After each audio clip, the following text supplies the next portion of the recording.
Here you've got Apple iPhone 12, and let me show you how to use timer on the following device. So at first you have to open the clock app and tap on timer. And let me set it up for example, 10 seconds. Then you can change the sound. Tap on set.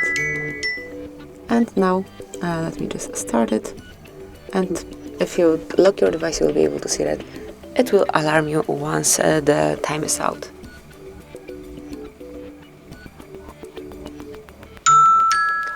And here it is. Now you can either repeat it or stop it.